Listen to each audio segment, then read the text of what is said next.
everyone, and welcome back to another episode of Hey Sara Sara. My name is Sanaika, and I'll be your host.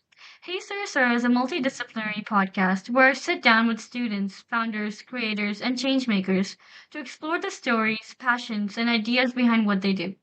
Today, we're joined by Rachel Marshall, a content creator, sales professional, and personal finance advocate, joining us all the way from the United Kingdom. Through overcoming emotional spending and currently working on paying off five figures worth of debt, she's chosen to publicly document her journey toward financial freedom, creating honest conversations around money, mindset, and financial confidence. Through her content, she's helping women build healthy relationships with money by sharing both the wins and the setbacks along the way. Today, we'll be talking about personal finance, financial freedom, psychology, and why our relationship with money is often about much more than numbers. We're so excited to have you here. Welcome to the podcast. Thank you so much. I'm excited to be here. And apologies for my voice because I'm a little bit poorly today, but we're going to have a really good conversation. Yes. So beginning with the first question, what made you realize your biggest challenge wasn't understanding money, but your relationship with money? So I've always known that I spend too much, and I always knew that I got to the end of the month and didn't have any money left, but I didn't know why that was. I had friends and family members who seemed to have savings, they didn't have debt. Um, and I think for me, the shift really started when I had my first son. We started saving money for him, and that really just sent me on a deep dive into my own finances. But it's not actually until I had my second son that it really started to click together. So I started looking beyond my money and really started looking at my habits and why I spend the way that I do, and sort of where those habits originated from.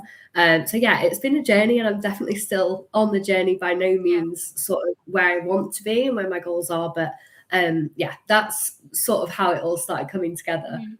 I love that your sons were your motivation and like you came into that realization. That's perfect.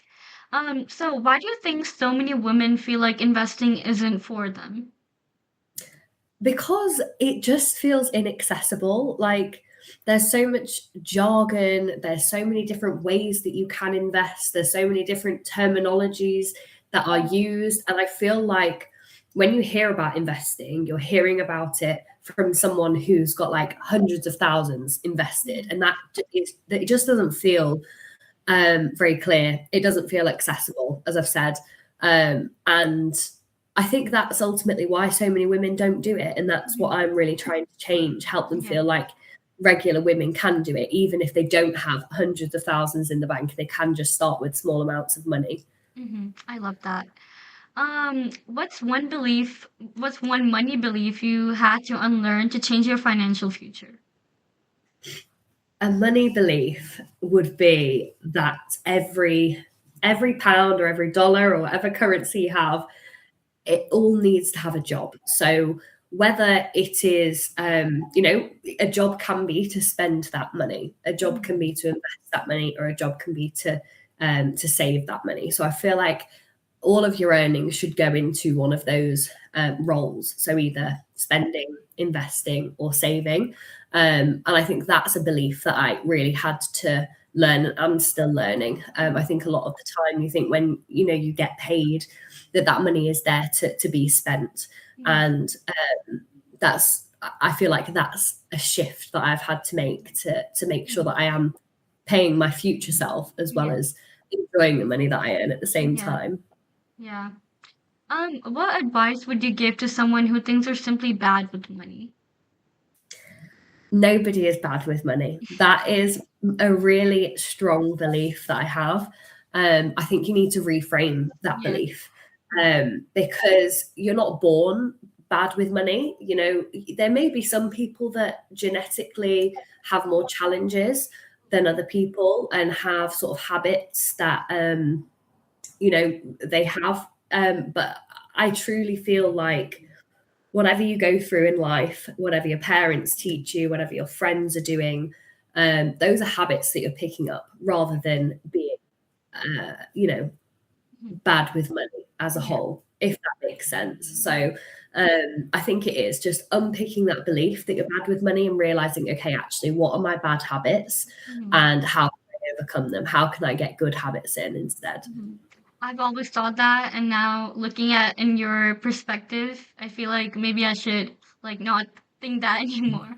But yeah, Whenever someone says they're bad with money, I'm like, no, you're yeah, not. You just have good habits. yeah. Just like motivate yourself, yeah. So you're still on Yeah. your journey today. How has documenting it publicly changed the way you see and think about money and success? It's really documenting it, it's just holding me accountable. It's making me Mhm. feel less alone in the journey. I know that there are so many women just like me who struggle with their mindset with money, and documenting my journey in a really raw and really honest way is hopefully going to make women feel really seen by someone in the same boat as them, Mhm. rather than someone who has it all together and is sort of being an educator. I really want to be more of like a big sister Yeah. energy and sort of figuring it out together. So ultimately, it's making me realize that money habits and success, it all falls on a spectrum. And you might start here and you might, have some days where you're doing really good, having those good money habits, but it's a spectrum and it's definitely a journey as well. Yeah, I love that. Yeah. You're creating a beginner investing guide for women. What gap are you hoping it truly fills? I want this guide to make investing feel accessible. Mhm. Um, I'm pretty much making the exact guide that I wish I had when I was starting to think about investing.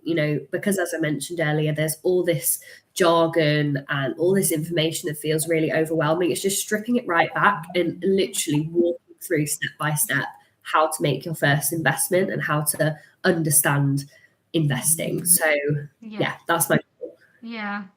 Okay, now we're gonna move on to the fun segment. Outside of personal finance, what's something you're currently learning or completely fascinated by?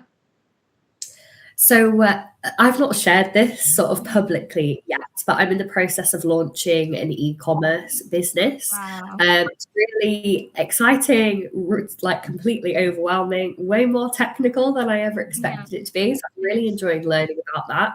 Um, and I think that will go really nicely hand in hand with my financial journey, because I'm starting this not only to learn something new but also to generate a new stream of income, and I'm planning on sort of documenting it Mhm. like every step of the way as well. So that's very exciting. And yeah, that's I probably my can't main wait. focus at the minute. Can't wait to see all that. That's a really big project. I wish you Yeah, very good luck. Well, thank since you're you. joining us from the UK, we have to ask, what's one place everyone should visit at least once? Oh, you know what? I know that so many people would say London, and I do. I love London. I'm a London lover. Um, oh gosh, I think Cornwall is probably like a gem in the UK. It feels like a real escape compared to the rest of the UK. Like, I don't know. I feel like I'm sure people that live in Cornwall would disagree with this, but every time I've ever been, it's been like really nice weather, like blue skies, blue sea, like clean sand. So it like really feels like you're abroad, even though you're in the UK. And I'm sure they get really drizzly days, but I've just got like a really rose tinted perspective of Cornwall, but also the Lake District. That is gorgeous. Like, I feel like, yeah, you're going to have a good day when you go to the Lake District. Okay, I'll make sure I go there one day if I visit London. Me too. Okay, so looking ahead, where do you hope your platform and community will be in the next few years? Oh, I have such big ambitions because, as I mentioned earlier, I know that there are so many women in the same situation as me or somewhere on this journey. So I would love to just have a community of women who are really sort of self aware, really trying to better their financial situation, but ultimately live a much better quality of life than they're living now as well, helping women feel really empowered. And whether that's just through sort of the free content that I do on TikTok and Instagram, or whether we sort of have a more exclusive community as well. I would love that. I think that's probably my biggest next goal with my content is creating some type of money challenge where it's like an exclusive community of women who are really trying to turbocharge their sort of journey to financial freedom. Um, Maybe even a book one day, lots of more podcasts like this would be the ultimate goal. Yeah, that sounds really exciting. Well, our final question, if someone listening feels overwhelmed by debt or thinks it's too late to improve their financial situation, what would you tell them? I would tell them, firstly, it's never too late to improve your financial situation. It's never too late to invest, never too late to rewire those money habits. And also, just, I know it can be really hard in practice, but just try and detach any emotion from your money situation. Look at it as factually as you can. You know, this is the situation that I'm in, and that's okay. I don't feel ashamed. I don't feel embarrassed. I don't feel guilty because all of those emotions carry so much weight and it will only make it harder to get out of that situation and into a really positive one.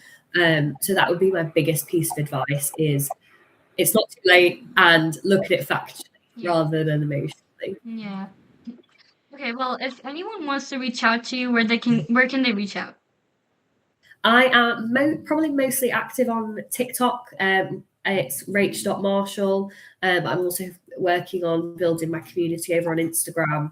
I think I also post on Facebook and YouTube, but I'm not sort of as active on there. But all of it's rach.marshall. Okay, great. Thank you so much for joining us today and sharing your story. It's been a pleasure learning more about your journey, your passions, and the work you're doing to make a difference. And to everyone listening, thank you for tuning in. We'll see you in the next episode.